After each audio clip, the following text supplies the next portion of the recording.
Hello dears, അപ്പം നിങ്ങളെ +1 പഠിക്കുന്ന ഒരു സ്റ്റുഡൻ്റ് ആണ്, +2 പഠിക്കുന്ന ഒരു സ്റ്റുഡൻ്റ് ആണെങ്കിലും ഒക്കെ ഈ വീഡിയോ നിങ്ങൾ സ്കിപ്പ് ചെയ്ത് പോകരുത്.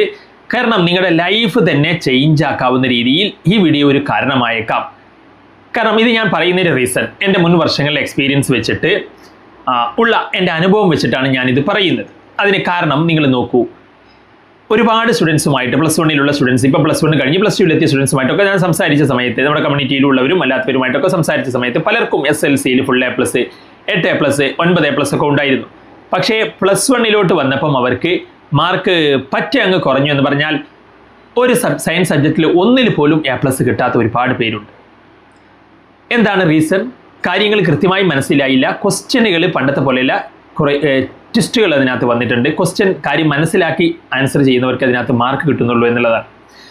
അപ്പം അതുകൊണ്ട് തന്നെ പക്ഷേ നമ്മുടെ ബാച്ചിലെ റിസൾട്ട് നോക്കിയേ, SLCയിൽ വളരെ മിനിമം, അതിനകത്ത് SLCയിൽ ലാംഗ്വേജ് ഒക്കെ അങ്ങ് മാറ്റി നിർത്തിയാൽ ഒരു 3-4 A+ എന്ന് പറഞ്ഞാൽ മൊത്തത്തിൽ ഒരു 5A+, ലാംഗ്വേജ് ഒക്കെ അങ്ങ് ഒഴിവാക്കിയാൽ തന്നെ ഒരു 3-4 A+ ഉള്ള ഈ ഒരു പയ്യൻ്റെ റിസൾട്ട് നോക്കിയേ.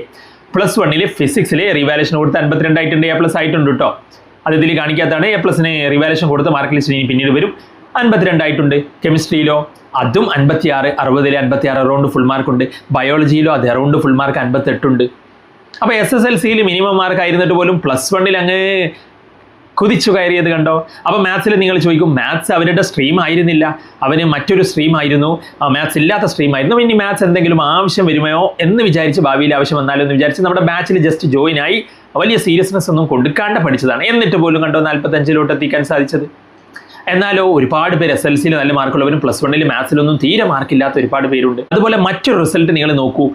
ഇവിടെ ഇത് സാബ് ബാച്ചിലെ റിസൾട്ടാണ്. ഇത് ഞാൻ കാണിക്കാൻ കാരണം, അല്ലെങ്കിൽ ആവറേജ് സ്റ്റുഡൻസിൻ്റെ റിസൾട്ട് ഞാൻ കാണിക്കാൻ കാരണം, പഠിക്കാൻ കഴിവുള്ളവരെ മികച്ച മാർക്കിലോട്ട് എത്തിക്കുക എന്ന് പറയുന്നത് വലിയ എഫേർട്ട് എടുക്കേണ്ട ആവശ്യമില്ല, അത് അവരെന്നെ പഠിച്ചോളൂ. പക്ഷേ അഡ്ഡപടലം പൊട്ടിയവരെ ഈ ഒരു റിസൾട്ട് ഇതിനകത്ത് നോക്കൂ. മാർക്ക് ലിസ്റ്റ് +1 8 മാർക്കാണ് ഫിസിക്സിൽ, +2 5-7 എങ്ങാണ്ടായിട്ട് വളരെ കുറഞ്ഞ മാർക്ക്. അങ്ങനെ അഡ്ഡപടലം പൊട്ടിയിട്ട് നമ്മുടെ അടുത്ത് വന്നിട്ട് സാറേ എങ്ങനെയെങ്കിലും ഒന്ന് പാസ്സാക്കി തരണമെന്ന് പറഞ്ഞിട്ടാണ്. കണ്ടോ, കുറഞ്ഞ സമയം കൊണ്ട്, സേ ബാച്ച് എന്ന് പറഞ്ഞാൽ +2 റിസൾട്ട് വന്ന് പിന്നെ കുറഞ്ഞ ദിവസങ്ങളേ ഉള്ളൂ.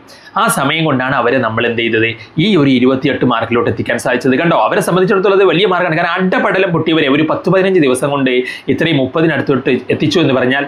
അപ്പോൾ അങ്ങനെ അതുപോലെ തന്നെ ഇവിടെ കാണാം, +1 ഫിസിക്സിൽ 16 ഫെയിലായി നമ്മുടെ അടുത്ത് വന്നിട്ട് +2 40 അറൗണ്ട് ഫിസിക്സിൽ, അതും കുറഞ്ഞ സമയം കൊണ്ട്. 2 സബ്ജക്റ്റൊക്കെ ഒരുമിച്ച് ഫെയിലായിട്ട് 2 കൂടി അവർക്ക് ആ ഒരു 10-15 ക്ലാസ്സുകൾ കൊണ്ട് കൊടുത്തിട്ടാണ് നമ്മൾ ഇങ്ങനെ എത്തിച്ചത്. അപ്പോൾ നിങ്ങൾക്ക് നമ്മുടെ ബാച്ചിൽ ജോയിൻ ആകാൻ വേണ്ടിയിട്ട് നമ്മൾ ഈ നമ്പറിൽ നിങ്ങൾക്ക് നമ്മളെ കോൺടാക്ട് ചെയ്യാം. അപ്പോൾ അടിപൊളിയാക്കാം. അപ്പോൾ നമ്മുടെ കമ്മ്യൂണിറ്റിയിലും ജോയിൻ ആകാൻ മറക്കണ്ട. Thanks for watching.